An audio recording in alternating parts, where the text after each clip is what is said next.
So good morning, everybody. Good to have you join us. This is always one of my favorite presentations and usually the most popular one as well. Dr. Devoto is our clinical neuropsychologist at UC, been there forever, almost as long as I have and maybe longer. But she does our neuropsychological testing and also a lot of counseling to help people in their adjustments to Parkinson's disease and also for caregivers. So in my personal experience, apathy and depression is very difficult to treat. So I'm really looking forward to what she has to say. So take it away, Jana.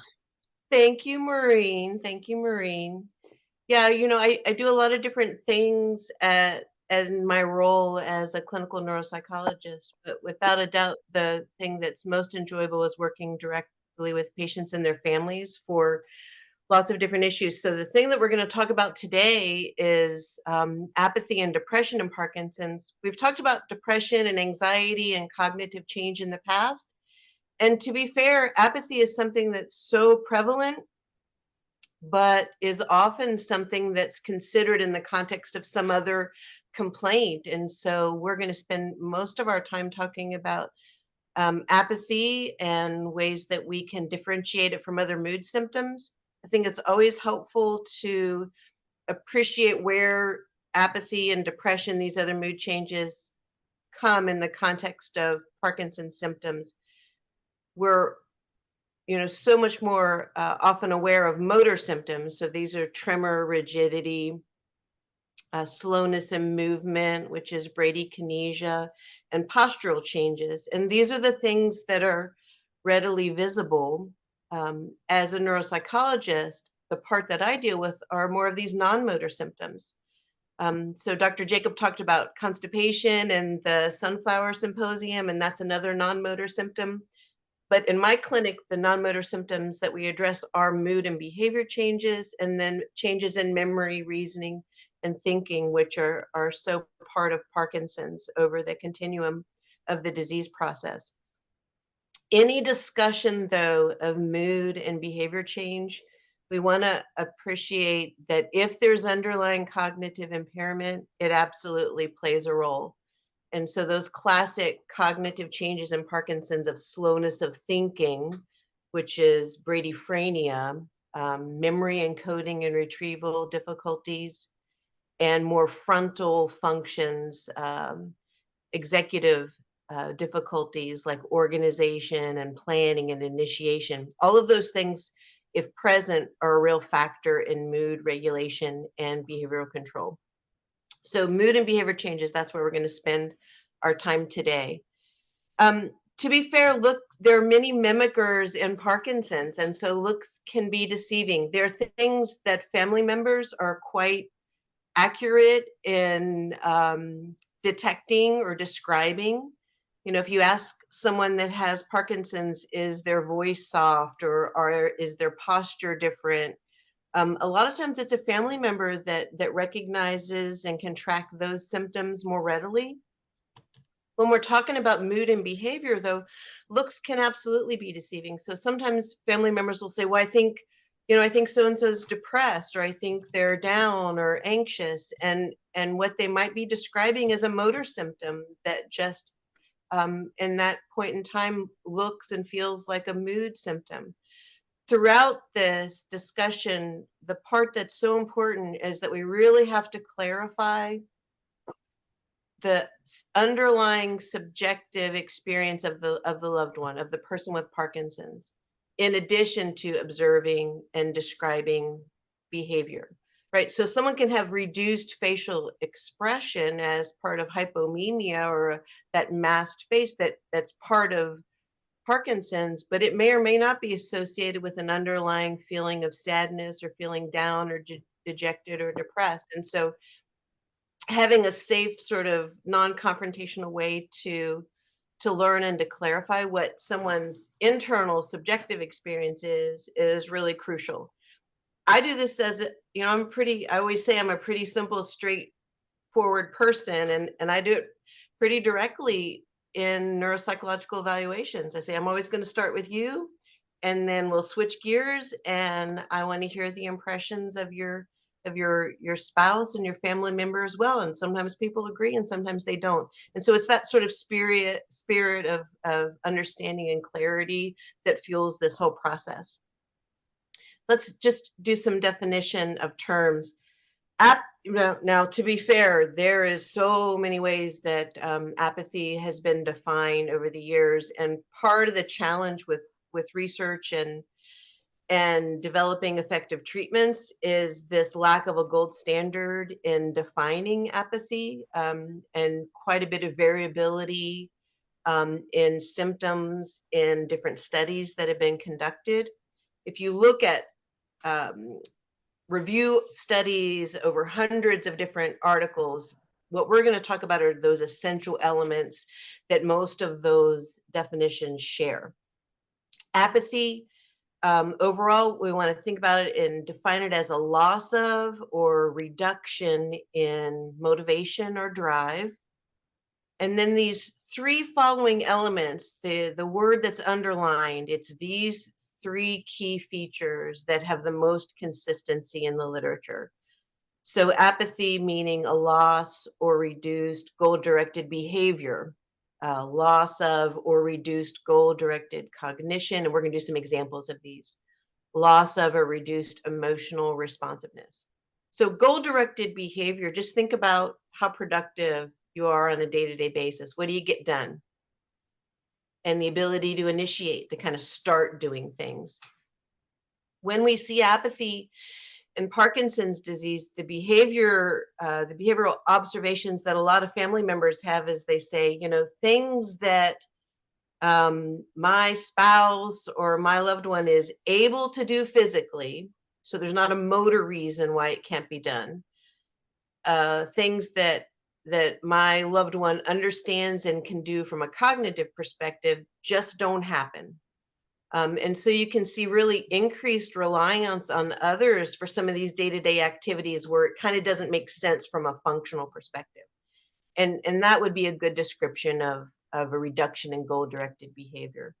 You also see a reduction in cognition, goal-directed cognition, and it can look like sort of reduced interest in things that maybe someone enjoyed or had interest in before, or a lack of concern.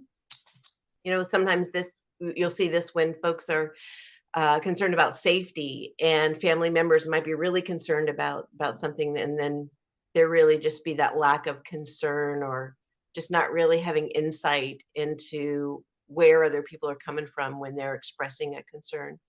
The other thing is too, is you'll see where there's sort of a blunting or just a lack of curiosity in new things. So maybe they don't have interest in the thing they did before, but not really interested or curious about new things. So all of those examples point to a loss of or reduction in goal-directed cognition. The one that I think is sometimes most difficult for loved ones and caregivers to see is this blunting or this decrease in responsiveness from an emotional perspective. Now, in Parkinson's, we know sometimes there's mood dysregulation where folks have heightened level of emotionality. But that other end of the continuum can also happen where they just don't have the same level of response or emotion in a situation that's either positive or negative. So this sort of blunting and reduction of affect. Not really excited about good things, not really concerned about negative things. So we're going to use this as sort of as the working definition. But overall, if you look across studies, prevalence in Parkinson's of apathy is about 40%. So it's really it's up there, near and close to the levels that we see of depression.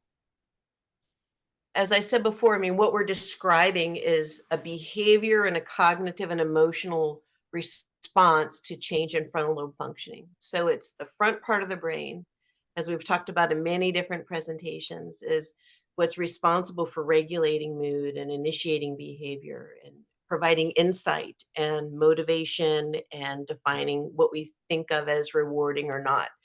And so it's that frontal functioning that fuels this emergence of apathy and mood changes in Parkinson's disease.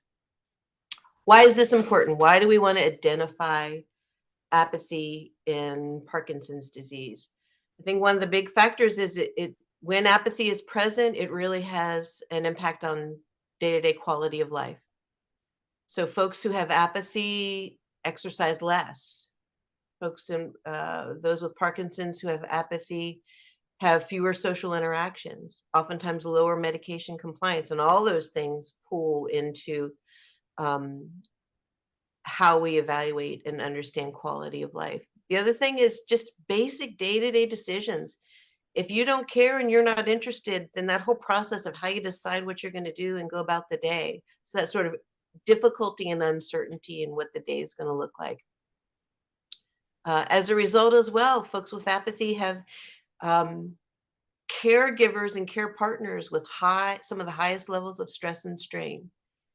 Because it kind of goes against the understanding of the person, especially when it's a pretty dramatic shift. And then we also see increased healthcare spending in those with apathy. So there's some very real important reasons to identify it and address it in the ways that we can. I want to talk about a couple myths, right? So this is just kind of the way my brain works. And it's really fueled by a couple decades of answering and questions in clinic and working with so many different folks with movement disorders. The first myth really is that apathy is just a symptom of underlying depression, where when people see apathy, they automatically go and talk about, well, so-and-so is depressed because this. As always, when someone reports a symptom, I always try to back up a little bit and say, tell me what you're seeing. What are you describing? What's happening? Certainly, comorbidity, so having more than one condition, is very common. So apathy is very commonly associated with depression, anxiety, and cognitive decline, and that's perhaps the most common presentation. But it can occur in isolation. So apathy can be its own thing in the absence of depression, in the absence of significant anxiety, and in the absence of cognitive decline. Sometimes you'll see in the literature, this is referred to as pure apathy. And so the rates for that are about 20% compared to that larger number of 40%, which would include these times when there are other comorbid conditions. So still a big number, right? So it's not just depression that's showing in that way. It absolutely can be its own condition. Depression can be present as well. So how do we tease those apart? Well, of course, I'm talking about clinical depression, which refers to a persistent low mood that can include feelings of hopelessness, helplessness, dysphoria. I don't know if that's a new word for you, but essentially that's just referring to low mood, along with feelings of guilt and shame. So remember I said before, we want to make sure we understand that subjective experience. And those are all subjective mood-based symptoms that are part of clinical depression. Depression can also have a symptom called anhedonia, which means an inability to feel pleasure. We use that term when we're describing reduced interest or pleasure when we're talking about depression usually. It's that symptom that's shared by apathy, right? That anhedonia, that inability to feel pleasure. But the simple, easiest way to tease those apart is that if someone just has apathy, then they don't also have all those other subjective mood symptoms. So people who only have apathy don't also feel helpless and hopeless and have those feelings of guilt and self-blame. And so that's just one sort of simple way. It's simple in that it makes sense to talk about it like that, but it's not always easy to get to that point where you're able to understand how those are different in an individual person. So that absence of those underlying dysphoric symptoms points more to apathy alone. Myth number 2, sadness is the same thing as depression. Everybody has a down day now and then, right? Everybody has an anxious day or a worrisome day now and then. And that's what we're talking about with sadness. It's a temporary response, oftentimes related to a known stressor or an event that happens. When we're describing it, and I'm talking about depression in the context of Parkinson's disease, I'm talking about clinically significant depression. So even if something started with sadness from a known event or a stressor, a loss, a job change, I mean, fill in the blank, thousands of different examples we can give. When we start considering, hey, has this transitioned to something of clinical significance? That's when we're talking about persistence in these feelings of being down and dysphoric, along with those other subjective symptoms that I've already mentioned, like helplessness and hopelessness. In Parkinson's, depression is often described as this anxious depression where there's underlying feelings of anxiety and worry, and that's a really a combination of this mood change. So sadness, intermittent occasional sadness is not the same thing as clinically significant depression. The rates for depression and Parkinson's are about 50% or so, right? So we know it's a significant mood change as well. Sometimes the most sort of tumultuous referrals and folks that I work with in clinic when mood and behavioral change is present is when there is apathy in the context of compulsive behavior. And this underlies this third myth that I think warrants mentioning, which is some believe that apathy is on one end of a continuum and compulsive behavior or impulse control problems are on that opposite end. And it makes sense, right? Where that would cause conflict in relationships and family, right? If someone's not interested in doing many of the things that are important that they've done before, but they kind of can't stop and are compulsively doing this other thing, that understandably would cause tension, confusion, and conflict in relationships. But it's a myth. And it's one of those things where we now appreciate with some more recent studies that in Parkinson's, the same person can experience apathy, but also compulsive behaviors. I think the error in thinking is to assume that when compulsive behavior is happening, it means that the person really is interested and enjoys and desires that behavior. That's not really what defines an impulse control disorder or compulsive behavior. The element that defines those is that there's a drive or there's an urge or tension that builds where it's quite difficult to resist that urge or that drive to do a certain behavior. And then by doing the behavior, whether it's driving to Ameristop and spending $50 on scratch offs or shopping on Amazon or cleaning compulsively or watching pornography or, pulling weeds in the backyard or whatever it is, that by performing that behavior, the drive and the tension and the urge lessens. And that's where the reinforcement comes from. So you can have someone that doesn't truly, in a sense, enjoy what they're doing. They can know that it can cause tension and problem in their relationships and affect so many different aspects of their life, but still really, really struggle to stop that behavior.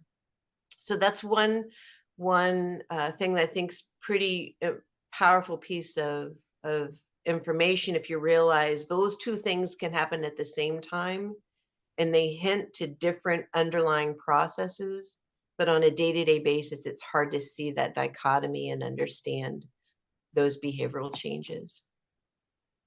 The fourth myth that I want to bring up is this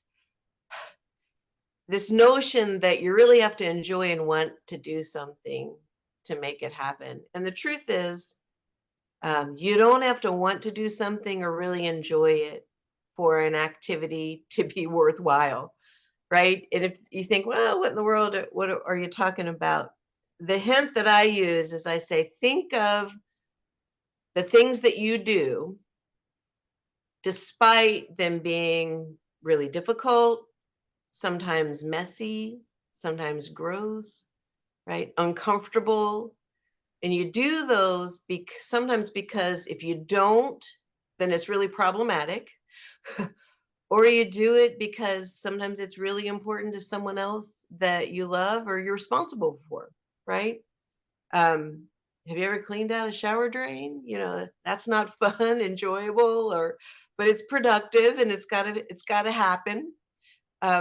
You think about, we've got the holiday season upcoming. Have you ever gone to someone's house for dinner and been part of a get together, not because you ever wanted to do it, but you knew that it was really important to someone that you love and care about, right? So that's one of these m- myths that we want to debunk that allows us to sort of build a bridge between an experience and what's happening at home, and then some strategies or some action steps to work through the challenges of apathy.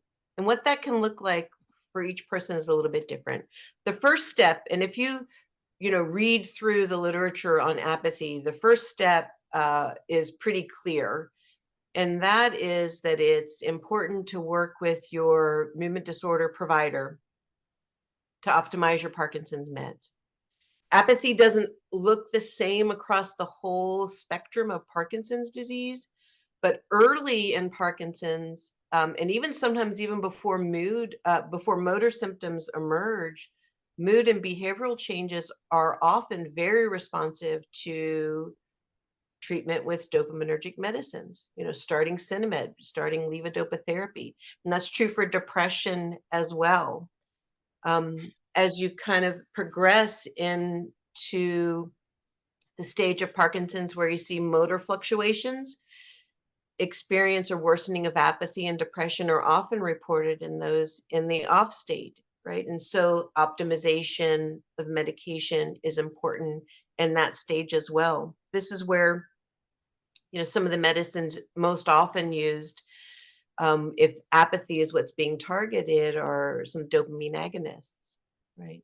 As Parkinson's progresses, though, if apathy persists, um, that more advanced disease state where apathy is present is often combined with cognitive impairment. Um, and sometimes medicines that are used for cognitive impairment, like rivastigmine, are also used for those with apathy, whether or not they have cognitive impairment or depression. This graph at the bottom of your screen describes this shift in the way apathy is characterized in the literature, where early in the stage it's more this motivational apathy, so someone's physically capable and cognitively capable of doing many things that they just don't care about and don't do. And then over time, if there's cognitive worsening, then apathy is described more as this difficulty organizing and planning and initiating and starting to do something with meaning. So it takes on more of this cognitive component over time. But action step number one is to work with your movement provider to make sure that your Parkinson's meds are optimized. Um, the next action step to talk about is how in the world do you get started with this, right? I sort of laugh when I think now about it. In my early training many, many years ago, folks would talk about different psychotherapy techniques and different orientations. And the big complaint about some psychodynamic um, procedures and orientations was that change happened from a point of feeling and having the motivation and the desire and the insight, and then you changed your behavior as a result of that. And later on, if you think about behavioral strategies, that desire and the motivation is a secondary thing. You start the behavior first, and that's the action step that's most effective in addressing apathy and even depression and Parkinson's, is that you start with the behavior, and then if the feeling comes later, that's great, but we want to make those early behaviors simple to start, easy to start, with a specific attainable behavioral goal. You know, I've got a couple of pictures here. If your goal is to clean the entire house this weekend and get ready to entertain, and you've not cleaned the entire house in 6 months, you know, how realistic is that?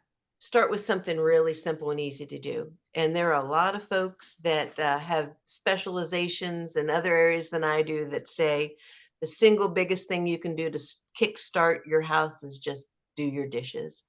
And so this is something I've repeated often, where you start with something really small and simple. The goal may or may not be to run or walk a 5K, but you start small and simple, which is put your shoes on and get moving. You might have, you know, a room where there's lots that needs to be gone through, right? We had some water in my basement earlier this spring, and, you know, there's just all that stuff that's in the basement. I think, oh, I've got to go through and get through all of that. There's piles of stuff. No, it's too much. It would be too hard to start with that big task, which can be overwhelming. So you start really simple, right? You're going to pull out and pay the bills. You're not going to go through mounds of paperwork. So make it easy to start with a specific, attainable goal. The thing we've got to really keep in mind is that your level of arousal impacts performance. And this is the classic Yerkes-Dodson law that's part of any introduction to psychology course. It's used in business. It's used in a lot of different situations. But basically what it means is the more difficult, the higher the level. And I don't know if I can do my cursor, if you guys can see that or not. Can you see my arrow? Yeah. Mm-hmm. Okay. So if this is, you can think about this as building tension, arousal, anxiety, or level of difficulty, right? If something's super, super simple and super easy, then we've got low arousal and low attention. On this side, we've got someone's performance, right? How well they do, how engaged they are. If you're doing some really sort of boring, mindless task, people don't really perform highly unless they're reimbursed, right? Or rewarded for high productivity, right? If you're doing some really sort of dull task, that's really hard to activate someone with apathy, with a really mindless, overly simplistic task. It just doesn't reach that level of stimulation to prompt good performance. The whole other side of it, though, is the same. If you start with, you know, some monumental, huge task, and you set that as the expectation, someone with anxiety, someone with low energy, someone who can fatigue quickly is going to look at that and go, oh my gosh, there's no way possible I'm going to be able to get that done. I'm not even going to start, right? So it can be something that acts as a deterrent if the goal is way too challenging and too difficult.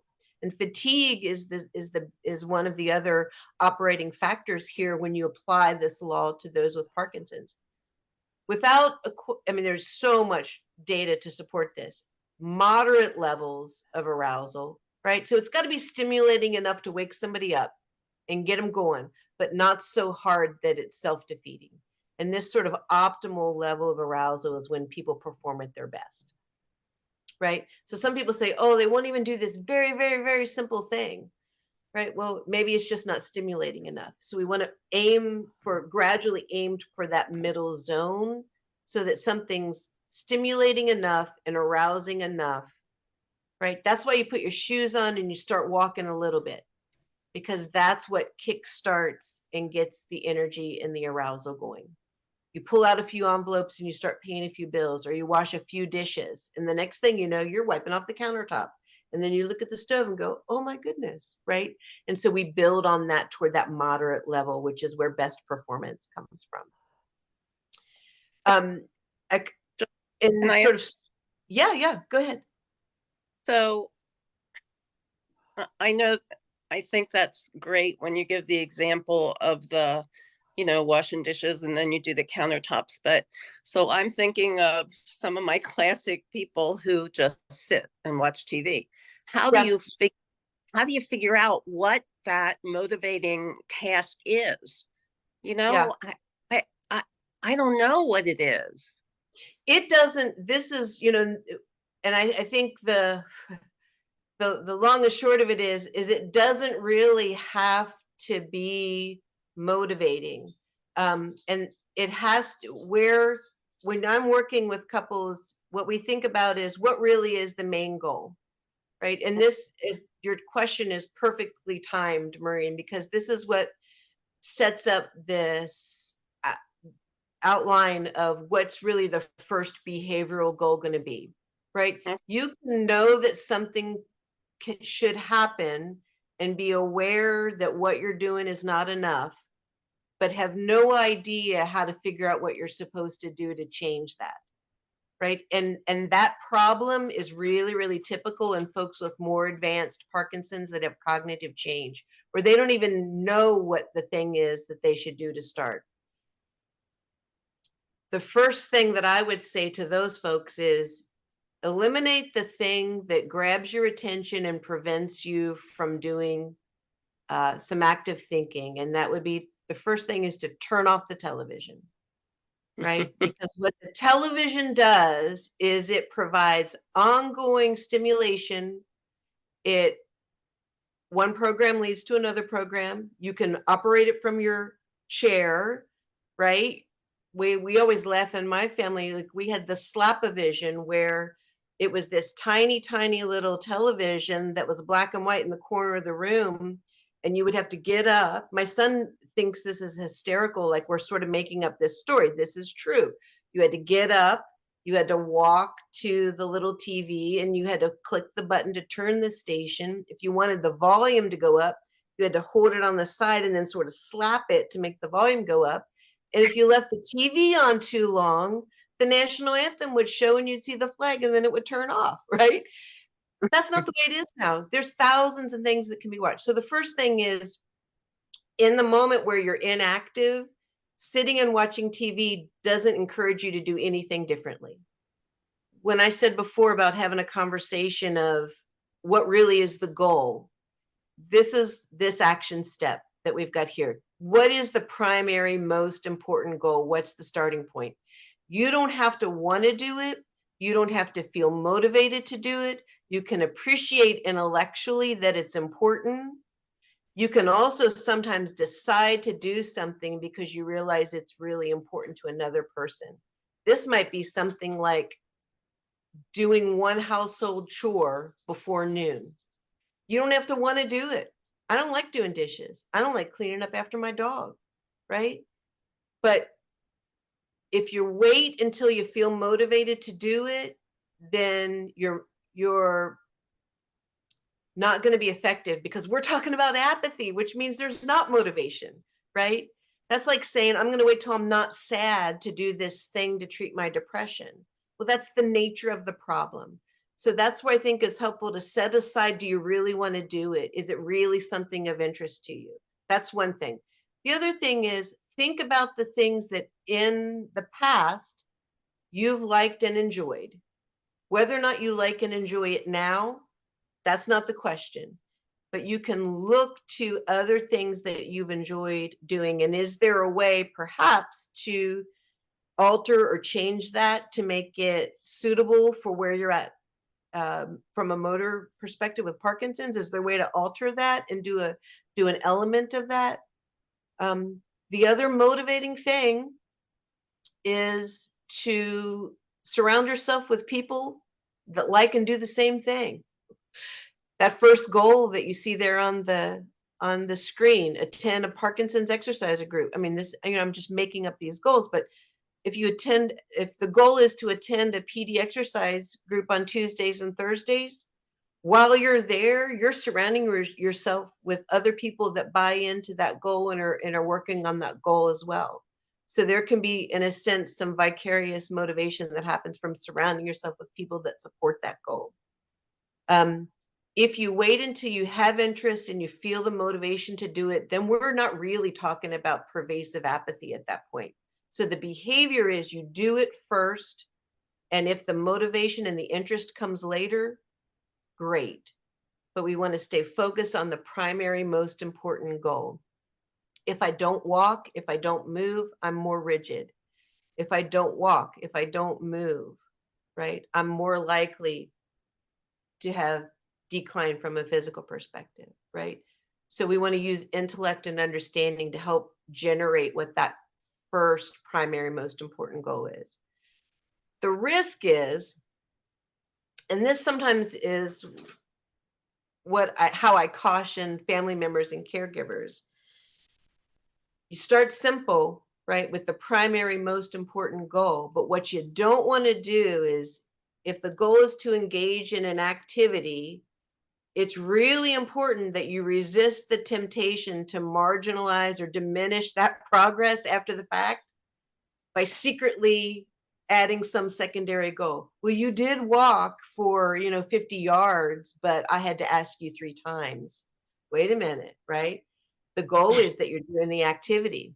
Well, you did load the dishwasher, but you didn't put the pans in the way that I do, right? And I'm saying it with a sassy tone, and it doesn't have to always come that way, but do you know what I mean? It's like, if the primary goal is the behavior, then don't minimize that when all these other things that you hope will happen don't happen yet. There might be some of you that are here part of the talk because your loved one and your family member said, I really want to attend this and listen to this, right? If your loved one attends the session and is watching or viewing the talk, you don't want to minimize their willingness to do that by saying, yeah, you were there and you listened, but you didn't do any of the action steps Dr. Devoto talked about, right? And so we want to start with reinforcing and encouraging and identifying the primary most important goal, and then building on that. Sometimes we build on it with activity that we know is important for coping and quality of life and adjustment. And sometimes the motivation comes and sometimes it doesn't, but we still want to function as well as possible, knowing that motivation isn't essential to still do some health related behaviors. Does that make sense, Maureen? Yeah, it does. And I'm thinking back, sometimes I tell people, and I do this myself on the weekend, that Yeah. on Friday night, I think, what do I really want to get done this weekend? Yeah. Well, obviously, I can't do everything. So, what are my most important tasks? Yep. And so I have to stay focused like that too. In general, what if you, and even if you look, we're not just talking about Parkinson's, we're not just talking about the world of neurology, and we're not just talking about neuropsychology.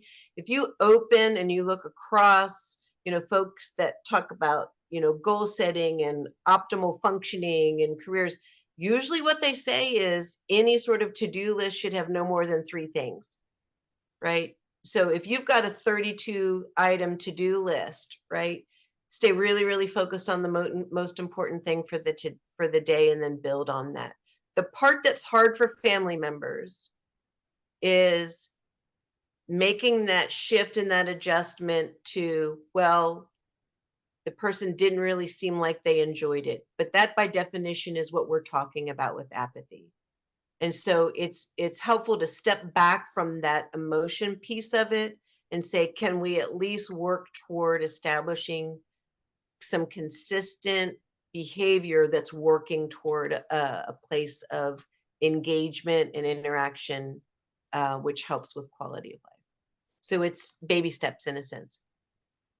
There are many, there are medication treatments that are used for apathy, and we've talked some about those, these agonists, and sometimes rivastigmine. Nupro is used, and Maureen can speak to those things. There are multiple non-medication options. And this is what I've been looking into. I'm a neuropsychologist that does psychotherapy and does behavior management and works with folks. Goal setting, all of that's important, and helping, dynamics with couples. But if you look at the data, the non-medicine treatment that shows the most promise for treating both depression and apathy and Parkinson's is exercise. So I love that. I love that. But that's also a day-to-day thing. And so we want to certainly start with those baby steps. I'm happy to field some questions, and let me see if I can stop sharing. Thanks a lot. This is really, really excellent information. And I think as caregivers, what we need to do is, so like I can try to suggest to Don, to maybe do that one task in the morning, to encourage him to do this, to encourage him to do that. And then if he doesn't like follow through with it, if he doesn't do it, if he doesn't turn off the TV, when I might say, what, Don, why don't we turn off the TV and maybe you can just do one task. That when they are not able to follow through with what we are suggesting and encouraging them to do, as caregivers, we have to like let it go and kind of move on, because we want the best for them. We love them, but if they don't want to follow through with all of these great ideas, like of course we know exercise is like the magic bullet for everything, but I Yeah. just have to really let it go when Don chooses not to follow through with those things, or that just really affects my mood and my self-esteem, because I know all of us out there that are caregivers, I know that we are doing our best. I know we're all rock stars, but we have to just cut ourselves some slack and let things go if it doesn't work like the way we wish it would go. Yeah, I mean, it's a good point. The other thing that I would add to it is what we want to avoid is this dynamic where it creates this conflict and tension between the person that you're supporting and your desire for them to be as healthy and as functional as possible. And so it's not that you're telling them to do A, B, and C. That's where we want to think about working in, to the extent possible, in collaboration and saying, hey, I know you don't really care about or want to do this, this, and this. Which of these is the most important? And that's where picking the battles is super important, right? Because there's 500 different possibilities of action and behavior that can happen, but we always want to pick the battle about the thing that's most important to promote safety and functionality. Those are the things that sort of set the stage, right? The other thing that can be helpful that I would add is, in sort of decreasing the tension, is to have a time that you do it. And so we always stretch from 10 to 10:15 in the morning, right? So it's not me telling my loved one, I really think you should turn off the TV and stretch right now. It's, oh no, this is our scheduled stretch time, and so we're going to pair and do it together from this time to this time, right? So it's a little bit less confrontational. It's also, I think we have to appreciate that the front part of the brain is what gives us good insight. It's not apathy if the person understands that it's important, wants to do it, hopes that they do, and then, oh my goodness, it didn't happen. That's executive dysfunction. That's impaired initiation. And so that's where the role of the caregiver can be so important, and is to help sort of set up a little bit of structure so that the day just doesn't go by, right? Because if lack of initiation as a cognitive change is really prevalent, then that, you can agree in that these 10 things are important to do today, and then loved one go off to work or go off to the store and come back and nothing has happened. And it's not necessarily because someone's completely unwilling or non-compliant and doesn't want to be productive. And so that's where we have to figure if this cognitive change is contributing, then the help that the caregiver can provide is to add a little bit of structure and co-working together for some tasks. But that's an excellent point about strain and backing off and caregiver demands. I see that Denny and Beth have raised their hand for a question. Yes, can you hear me? Yes, we can. The problem that we have has more to do with him. He has 2 speeds off and full speed ahead. So once he gets moving, to stop and not, as we jokingly call it, get squirreled to do this, then this leads to this. Like you're talking, unload the dishwasher, then you do this. And me trying to help him find ways that he knows that if he does too much, the recovery and the price he's going to pay for the next 2 days is not in his best interest. But I don't want to nag and trying to find those coping skills. Yeah, it's a very insightful question, right? Because if you spend a fair amount of your time in the off state, then when folks feel good and they feel able and ready, it's really hard in that moment to delay and put off something that you've wanted to do for some time. And that's true when you talk about folks that have chronic pain problems and Parkinson's and a lot of different conditions. What I think is, and it's an ongoing, pick the best battle, pick the most important thing to do first. But usually what we try to encourage folks to do is do the most important thing first, and then step back and take a little rest, reevaluate. There are times though, right, that you make a conscious decision that the thing you're choosing to do is worth it, right? I work with families a lot that they say, hey, there's a wedding that's going to happen and it's going to be out of town and we're going to do it. And we know that it's going to take days to adjust and back and really recover from this event. So I would just say that part of that is just try to keep an ongoing discussion of sort of the impact of that. But that's a difficult challenge to tackle on a day-to-day basis. Stick with what's important, and try to encourage moderation as best as possible. But it's really hard to fight that, when you feel good, it's hard not to do the stuff that's been on your list. Yes, the sense of accomplishment is probably Absolutely worth it to him. And then, Absolutely. It's Thank a bit you. of a learning curve, though, to say, hey, when I did this, this, and this, then the next 2 days, nothing. Right.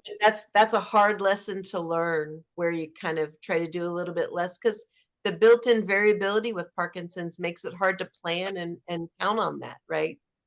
So it does push people sometimes to do a lot when they feel up and capable. Thank you. You're welcome. That's a good idea. I will snooze first. Do we have anyone else who has any questions?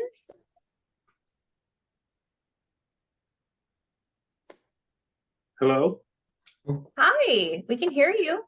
Hi, John. It's John Anakin. Hi. How are you guys doing? This is a wonderful program. This is the first time we've actually sat down and done this. And I want to thank you for taking the time out. And it's a lot more convenient than driving over in the middle of the set. It really is. The question I have is, when I go from the sliding out from the on to the off, and then as I build it back up, it's about a 15, 20 minute period that Maureen and I have gotten it down to. I can be zoom in, as she calls it, when I come out and onto the on, and I can do a task, but I am so distracted. And she would be like, Shannon would say something, could you do this? And a lot of times I either don't hear her, which is a convenient Parkinson's excuse, or I don't understand the task. And so we have still yet, after all these years, have to continue the ability to communicate exactly. Not so much for me, because as far as I need her to help me understand what I need to do next. And it's always been beneficial for me to write it down and then lose the list and then go find it. We lost the laptop this morning. I don't know how it ended up in my drawer last night. So it's like, oh geez. But is there a methodology on as you complete tasks that you can check them off in your brain? Well, that, you know, what that requires is sustained divided attention and working memory, which is one of the biggest cognitive challenges for folks with Parkinson's. And so what a lot of folks say is, you know, it's just so frustrating, and it can make any task a multitask, right? And we always talk about the most important thing is to do one thing at a time. So if you're trying to do a task while at the same time moderate and check something off some mental list, then you're making one physical task a multitask by trying to process so many different things mentally, and it becomes anxiety producing. It can push some people to distraction, to irritability. And so the recommendation that we always make, and you're already you know, so you're already along with that, is if you can operationalize and make something tangible that you can look at as a tool to direct you, do it. So you've got your list of the 3 things. In my house, the epicenter of all notes and things of importance is the refrigerator, right? Aesthetically, I don't really like that look. It doesn't matter. It helps us run the house. And so in the moment, if I know I've got 15 minutes to do this one task, the tendency in Parkinson's is you get engaged, you get involved, and you kind of can get lost in the task. And the next thing you know, you might be doing this total other thing because you're on, you feel good, your meds have kicked in. And so the same rules apply. You would maybe use your timer to cue you that the 15 minutes for that is up. But the notion that you do it in coordination and cooperation and not from a place of tension and conflict is really, really, really helpful. Keep the list short, right? Stay focused on one thing at a time, and then as energy and on state allow, move on to the next second most important thing, always starting with the most important. Thank you. Thank Great you. question, Nona.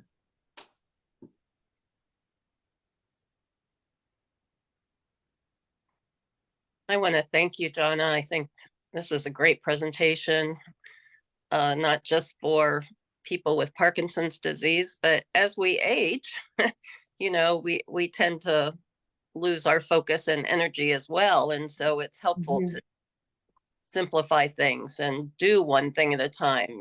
You feel much better about accomplishing things like that. Yeah. So I appreciate your time this morning. I appreciate everybody You're who joined in.